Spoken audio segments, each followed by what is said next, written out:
Great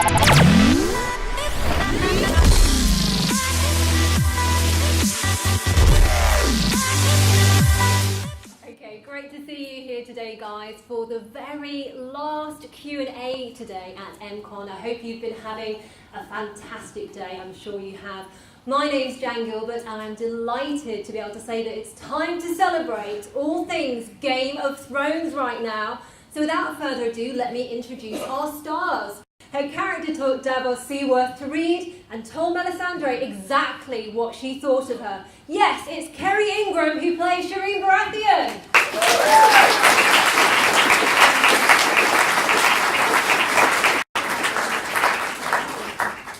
Come over here.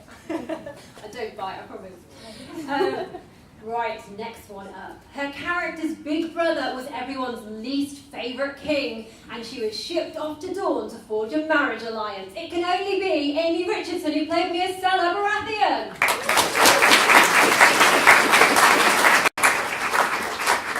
Right, third one up now. His character fended off an attack by the Hill tribes, only to have his head chopped off later by that Theon Greyjoy. Of course, it can only be Donachie, who played Sir Roderick Cresswell.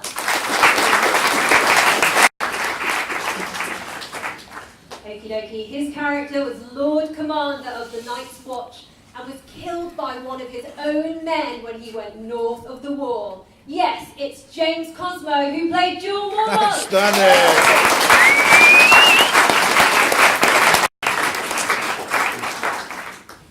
Next one.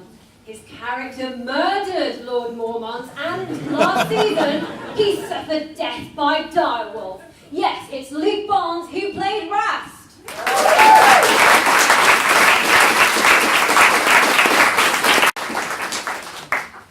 His character was on Team Jon Snow from early on, and he went out fighting in season 4. It can only be Josef Altin, who played Pip.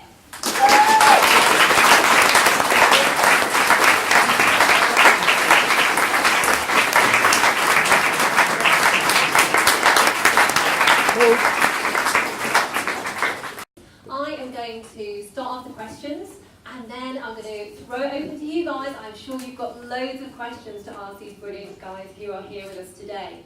So first of all, let's take a trip down memory lane to start things off, why don't we? Kerry, now you've had some great moments on screen teaching Davos to read, with Melisandre giving you a piece of your mind. What have you enjoyed filming the most? Filming with Liam is really, really great. You know, he's such an amazing actor, and I have learned so much just by watching him act as well. But I guess one of my favourite scenes to film was at the end of season 4, where Shireen and Stannis make it to the Wall, because I got to meet all of the Night's Watch, and it was really great to meet them all. Because before I'd only been filming with 3 people, and now I was in a room with at least 20, so it was a nice change.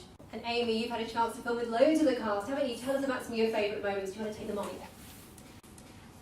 Yeah, I was really lucky. I got to film with loads of people because I had a few scenes north and south. So it was just, the whole experience was incredible, because part of you expects the higher up members of the cast to be a bit snobbish and stuff. You know, you expect that from like the media's portrayal, but he's the only one I had trouble with, really. No, everyone was brilliant, and Lena and Peter, I had most of my scenes with them, and they were just incredible to work with. It was like getting an acting masterclass just sitting beside them. So the whole experience was just incredible, really. Cool. And of course, Ron as well. You've had so many great members of the cast to work with, so many great scenes. Which are the ones that really stand out in your mind? I think collectively the thing I enjoyed most was doing the pilot, because when you're in a pilot show, you only have one cast and everybody's trying to do exactly the same thing. Everybody gets very close and you have a really good time. Once you go to series, everybody tends to branch off into their separate storylines. And because Game of Thrones is such a big canvas, we ended up not seeing as much of each other as we had when we did the original pilot show. So that was the time I enjoyed most on it. That was all in all, it was a great show to work on, but the pilot was the most fun for me. I wanted to ask James, of course. Remember, you're sitting next to the man himself right now, aren't you, who was the end of you on the show. Can you tell us a little bit about that mutiny at Craster's Keep, filming that, and your death scene as Lord Mormont as well? Well, death scenes are always sort of good fun to do, you know. And Mormont's death was it was nasty, but it was also quite noble and in keeping with Mormont's character, you know. So I really enjoyed doing it. And if I was going to be murdered, it would be this guy. And what was it like for you as the murderer, Luke? Killing James Cosmo. Yeah. I think that's the only time I can ever actually come up against a man that much bigger than me and win. So I'll relish that bit right there. And Joe, of course, you had fantastic scenes in Castle Black filming. That must have been an amazing episode to be part of. Tell us about it. Yeah, it was totally amazing. The battle was the best for me because it was just, the battle. It was all in one motion shot of the camera. Just so much going on. A chance that played with some weapons. So it was just amazing. And just really sad to die in Game of Thrones, but the whole experience with everyone was just fantastic, and I wish I had more scenes to talk about. But yeah, I had so much fun within Castle Black with the boys, and leading up to the battle. Yeah, great stuff, definitely. I just grabbed the mic from you. We've got one between 7 of us here today, but we don't mind sharing, do we? Okay, well, I wondered who, because obviously we're all loving the whole 4 seasons we've seen so far, but we're also looking forward to the 5th season as well. And I'm wondering if you guys, are there particular people or storylines or characters that you look forward to kind of following year by year and seeing what happens to them? So, I'm really excited to see them all. I mean, I only vaguely watch the show because of my age, obviously. I'm not actually allowed to legally. I have seen it. I've seen obviously the episodes I'm in, but I know vaguely what happens. But I guess I'm really looking forward to Daenerys' storyline, especially judging by the trailers.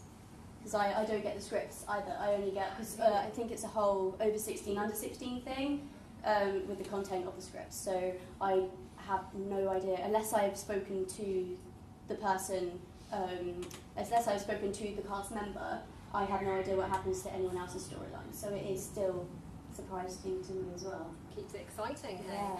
How about you as well, Amy? Kerry's scenes, I just love Kerry in it. And I'm not just saying that because we're friends. But I think that one of the best things about Game of Thrones is that there are so many storylines and it's done so well that even if you're not particularly interested in one storyline, like I'm just saying Daenerys is because nobody from that side is here. If you're not so interested in that, then you can follow the Baratheons or the Starks or somebody else. So I think that's one of the best things about it. There's really a storyline for everyone to enjoy. And how about you as well, Ron? I mean, of course you've got your son in the show. How about you, Yes, Daniel yes. Portman, who plays Yes. Paz? Well, I was going to say I'm a great follower of Tyrion and of Bronn, and for dynastic reasons, of course, I am a considerable fan of Podrick Payne as well. My favourite character, the person that I like most in the books and in the series, is Davos Seaworth. I think he's a man of great integrity and honesty and considerable heroism, and it's nice to see one of the good guys who's managed to keep his head on his shoulders all the way through. How about you, James? Are you with the Castle Black team still? I guess I am because that was where my character was focused, you know. But it's such a great show, you know. It's very hard to pick out any particular group or character, you know. They're all so beautifully drawn, the characters, and so wonderfully acted. So I am interested to see how Jon Snow gets on, but it'll just be a pleasure watching the rest of them. How about you, Luke?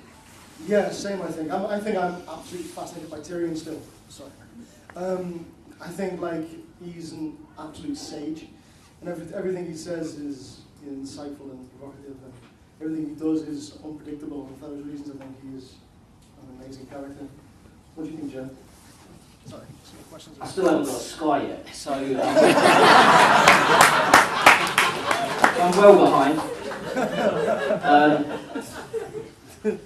There is so much, characters, and everyone's doing such an amazing job, and I did like Joffrey a lot. He's amazing actor. There's just so many actors, too many to mention. But as I ain't got Sky, it's just hard to kind of catch up while I'm doing other work as well at the same time. But yeah, there's so much I need to catch up on basically. Could be Breaking Bad and other shows. Walking Dead, and, you know. So I can't wait to catch up and kind of get with it basically. There's loads of good stuff to catch up on there, Joe, definitely. Okie dokie, guys. Let's take it a little bit behind the scenes now. Okay, so guys, what is it like when you're on that set? What kind of the typical day for you when you're filming Kerry? Well, I'm usually one of the first people on the set because of the makeup. So it's really, really annoying because the first thing people say is, "Oh my god, I'm up so early," and I just look at them like,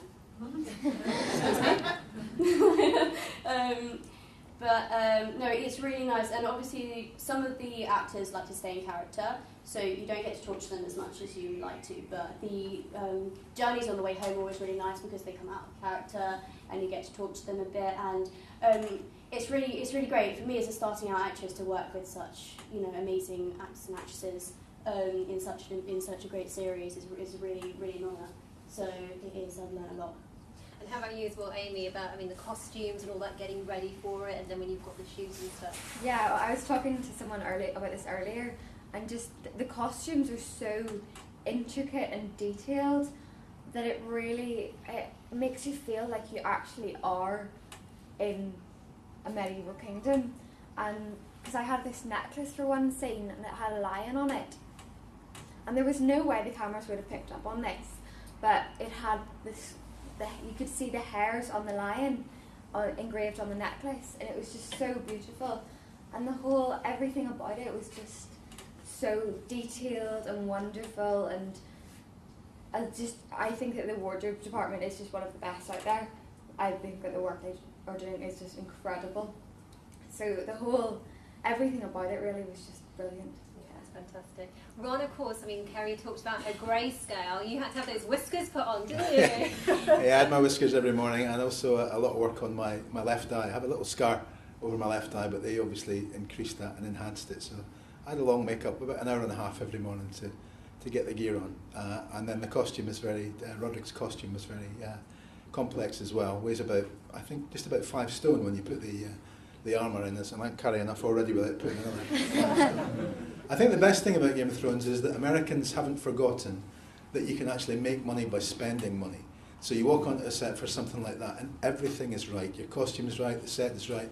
I remember walking into the Inn at the Crossroads for the day when Catelyn and I kidnapped Tyrion. And actually walking in and thinking, you could sit down here and have a meal, you could sit down here and have a beer. It was just exquisite. And that's the same with everything you do. And their commitment to actually having everything right before you begin is one of the reasons why the show is so successful, and ultimately why it makes so much money. Sadly in Britain, that's a skill that we seem to have put aside for the time being.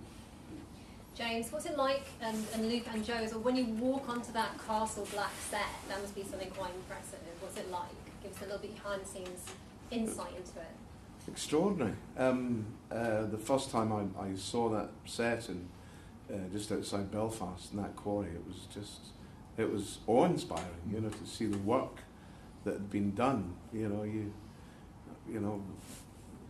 Ron and I have been in a huge amount of movies, but you still get overawed by that. You just think, my goodness, this is tremendous. The one good thing was that my makeup didn't take any time at all, because there wasn't a damn thing they could do with my face.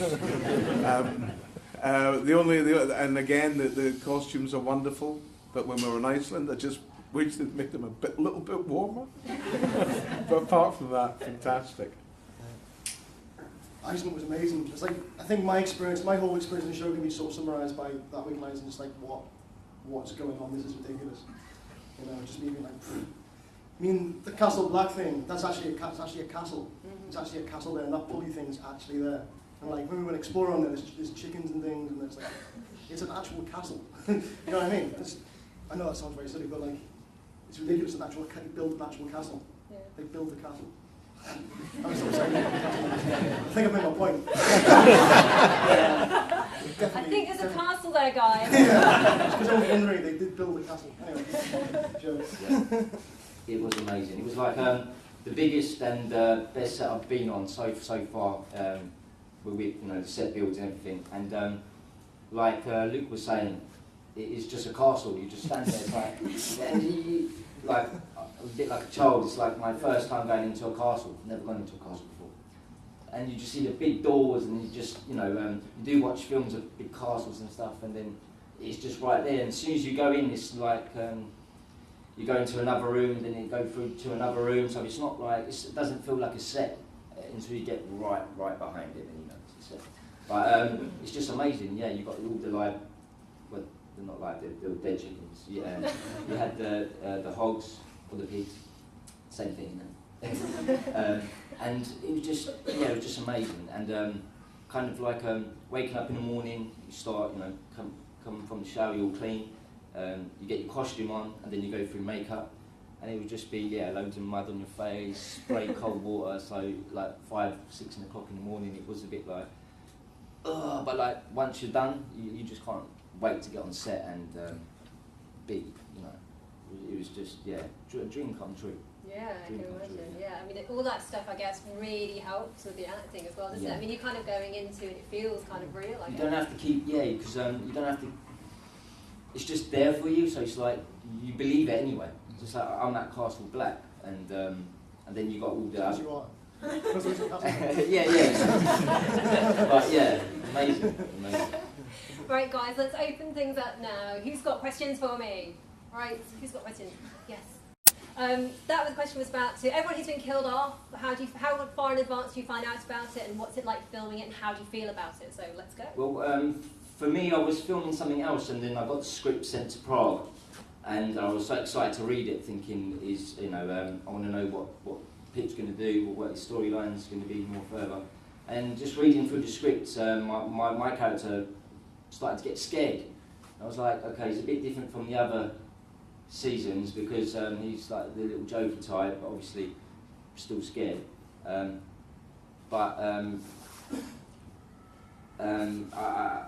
I kept on turning the page, and it was just like, he's getting more scared, and I know something was going to happen. I said, I know he's going to die. And then he died. It was like, I just ordered some strong coffee, and I was like, I couldn't believe it. And then I said, I might come back. I'm not coming back from an arrow through my throat.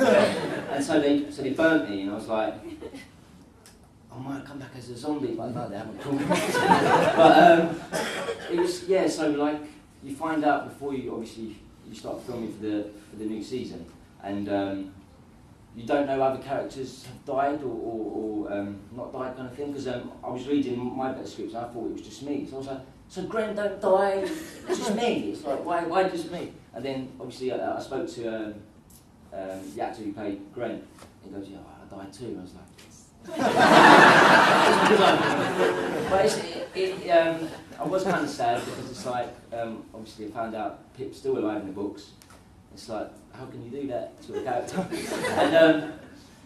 And just really sad. I'm not with it anymore, but I'm just so happy and amazed I was part of it, and it's always going to be in my memory, and it's opened up so much more doors for me now, and so I'm quite happy I've died.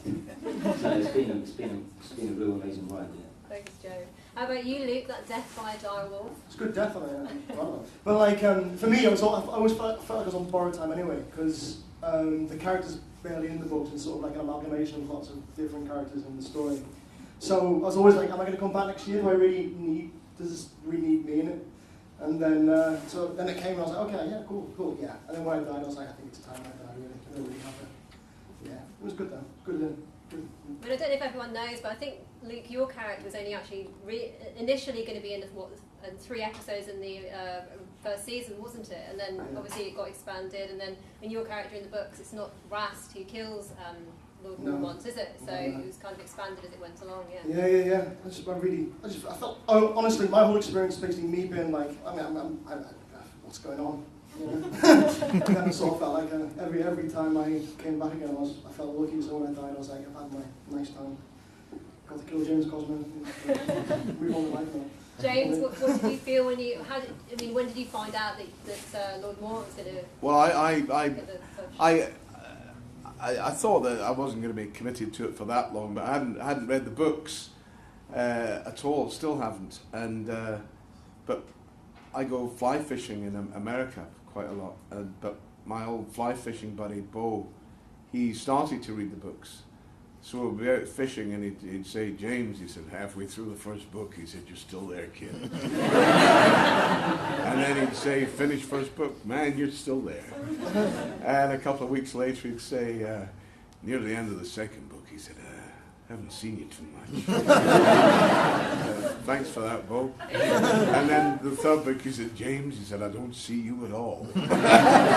So that's what I found out in the banks of the river.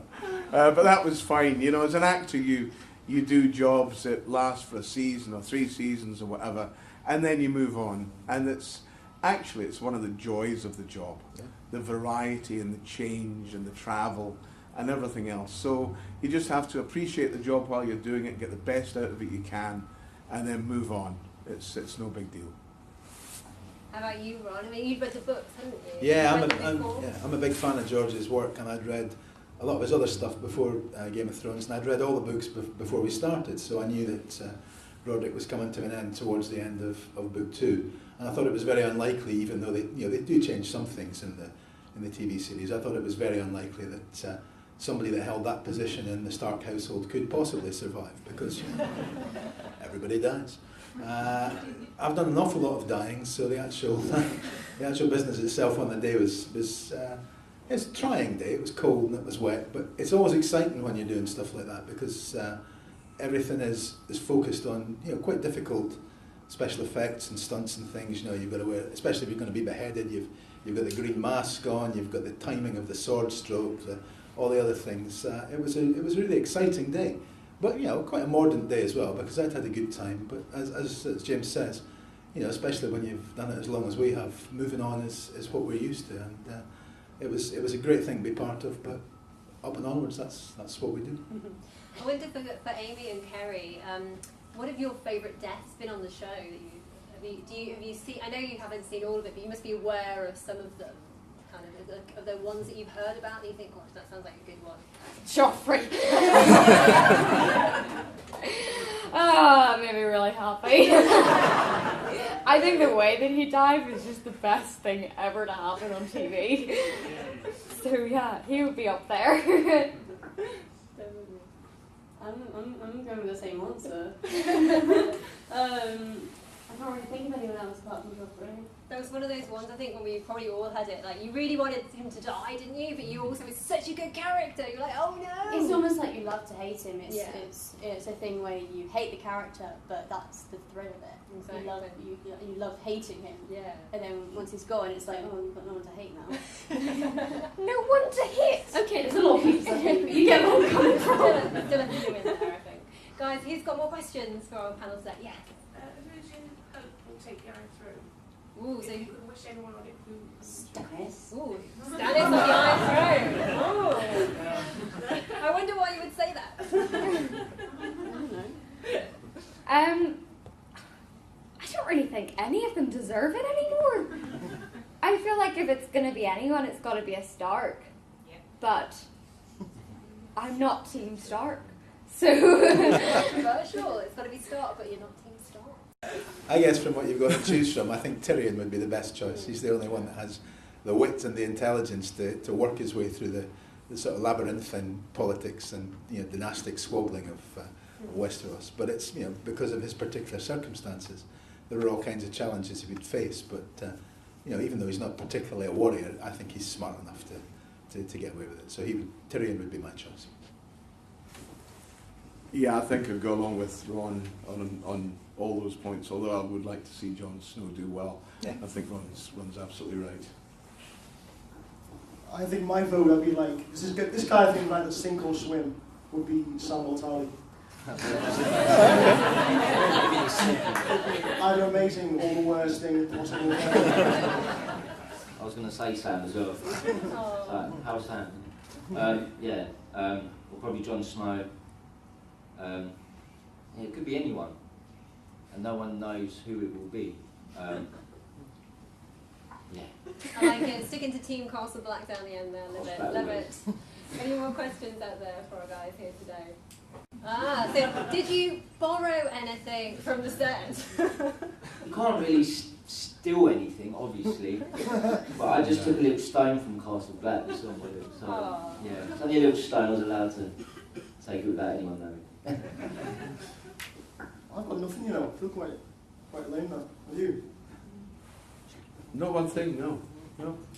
I often steal things from sets. We never knew where that horse disappeared to.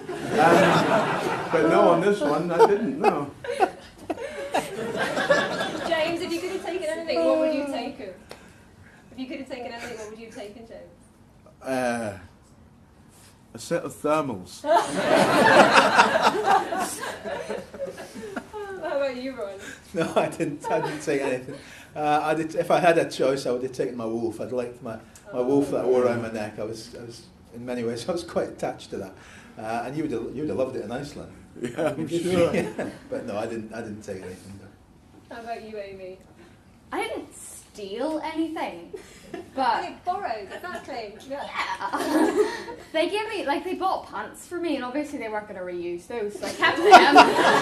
And Black socks. I was in a costume fitting, and a bit of the fabric of my dress got snipped off, and it just went on the floor, and she just kind of kicked it away, and we were leaving, and I was like, just going to take that with me. So I got it pinned up in my bedroom, just this little scrap of fabric.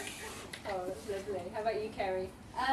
Well, at the end of my hair, I get these little leather ties, which is with the little plaits. And every year I've taken at least one of them back with me at the end. But apart from that, I did steal something from this year. Which I can't reveal. But no, Reveal.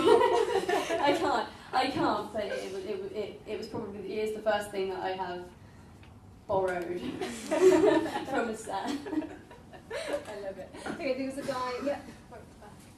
So filming that shot where it's just kind of like one shot and Neil Marshall coming in and doing that. Tell us about how that works. You can wait, just get the mic downstairs. Thanks, Amy. I think it was one day they done all that in Castle Black.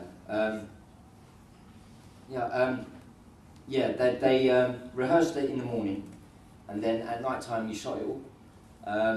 But it was hard because we had a lot of rain, there was a lot of flooding, everyone was getting wet, and it was hard, but everyone was on their markers, and I got a few people were hidden, so it told you to go at a certain time, the camera would pan round, and we got it done quite easily, and looked really good. Yeah. I think it was one day, yeah. Did I see you answer the question earlier? Yeah. Any of you wish you were on another set or another house? Okay, so did anyone on the panel would have liked to have been part of another set that they weren't on, or another house that they weren't part of? The hot countries. I don't know why you say that, Joe. Really cold down there, Castle. How about you, Luke? No, I had a great time where I was, I think, but it would have been nice to have a holiday, right? Go on. Yeah, I always thought that Lord Mormont was the type of guy that should have had a holiday home somewhere. He just shot a couple of scenes there, but not really. Exactly. He worked so hard, didn't he? He deserved his holiday home. How about you, Ron? No, I was happy being one of the Stark family. I was really pleased to be there. I think they've got the core of the decency of the story in them, and it was a pleasure to be part of that. And I was lucky, along with Michelle, in Series 1, we were allowed to go to one of the warm places, which James resents deeply. And so we had a really good time in Malta. We went and we galloped through a couple of gates and walked on a couple of walls, and it was lovely. But where I was dramatically is where I would have chosen to be inside the narrative. If you could have been anyone apart from a Lannister or Baratheon, sorry. We all know why, not you?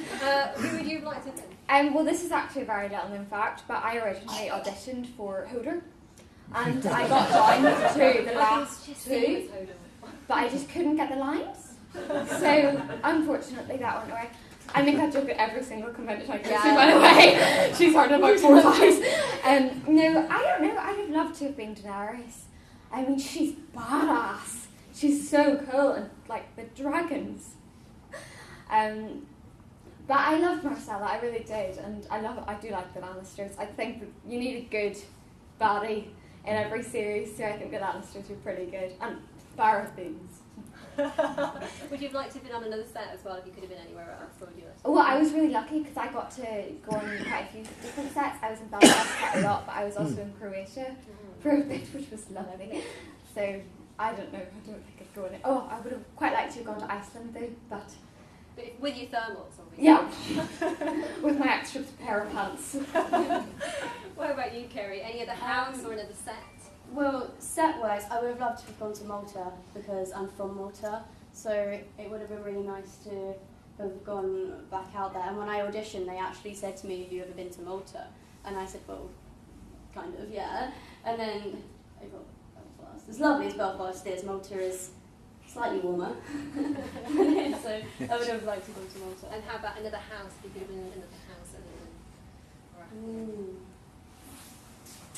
I would probably say the Targaryens. So it was cool. No, very cool. Yeah, good answer. Any other questions out there for our illustrious panel here today? Any other questions for? Oh yes, there we go. Okay, so this is a book show question. How do you feel about when the books are gonna, the series is gonna go beyond the books and gonna catch up with the books eventually? What do you think is gonna happen? What would you like to see happen? Well, I think, I've heard that they're going to continue with the show. So my guess is that they'll write the show and then write the book based on the show. Obviously, it will have the same theories as George R. R. Martin wants, but I think the show will happen and then he'll add everything that has been into the next book. So I think that's what I've heard is going to happen. What do you think, Amie? I haven't read the books, so I'm not sure.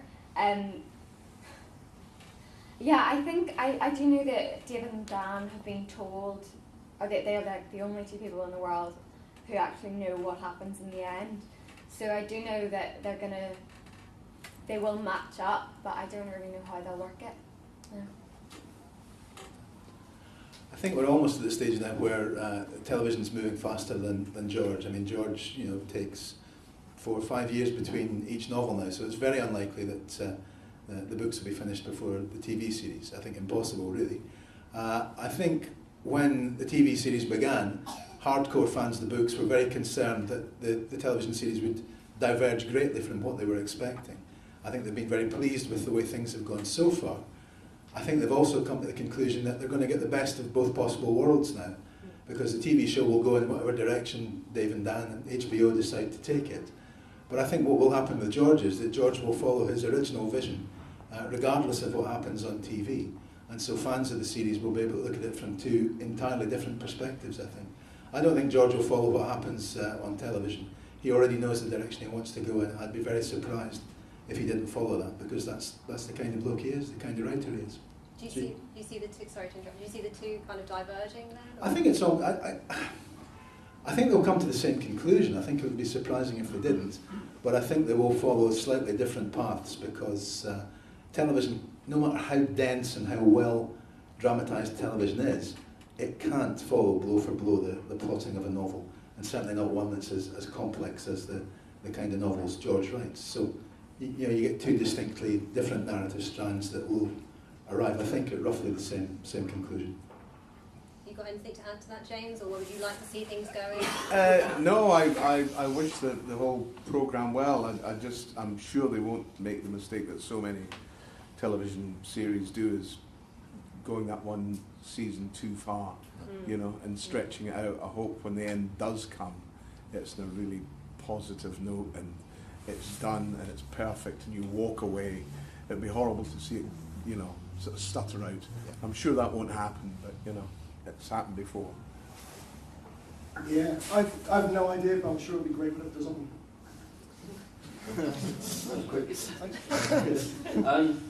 I've got the kind of same kind of feeling. Like I think they're gonna both go separate ways. George is just gonna write what he wants to obviously write, and obviously for the TV they need to move fast, and the year goes so quick. So I think a lot of the writers are gonna kind of get on it now. But I see it ending with a really big bang in a way of not TV, going to like movies. A couple of movies maybe or something. I see that happening. It's Game of Thrones, I think, maybe. And then it will stop. But yeah, I don't know what to. I just can't wait to get Sky. Guys, we've got time for a few more questions. Anyone else got any questions? Have you had the opportunity to actually meet George? Yeah, we met him when we did season 1 at the very start, and only once, and he was exactly how I imagined him in the video. Remember, we went to that drinks thing with him. Yeah. The raffle,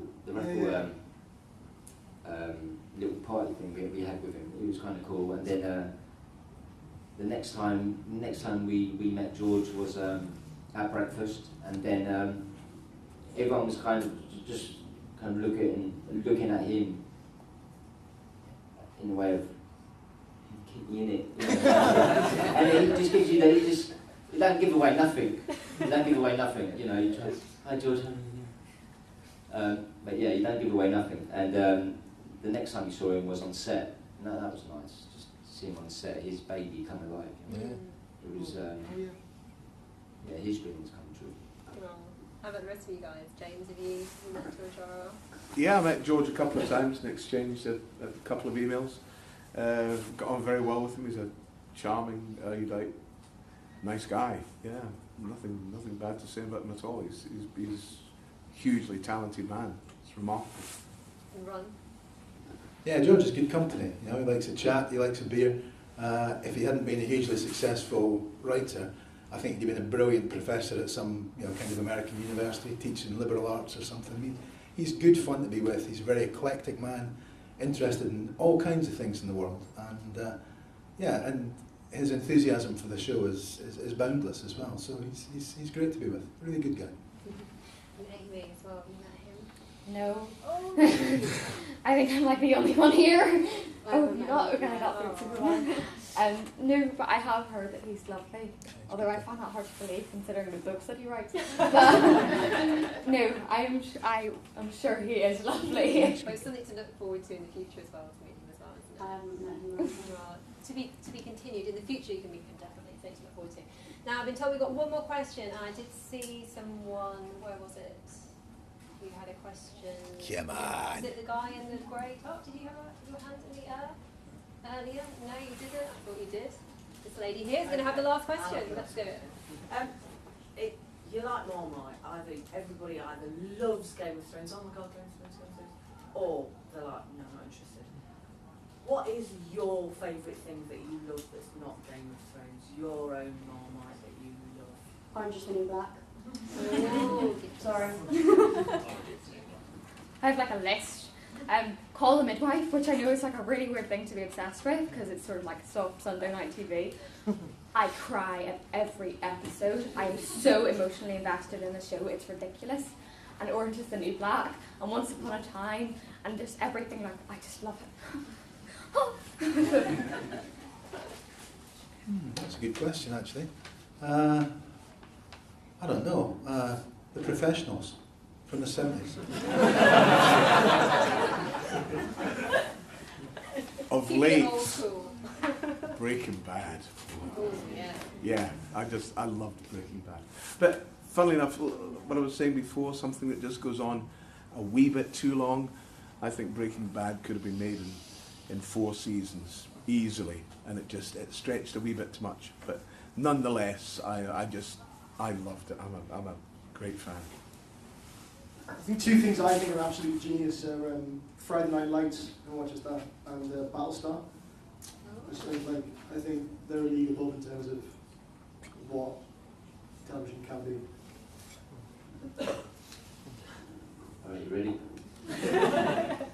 watch more shows.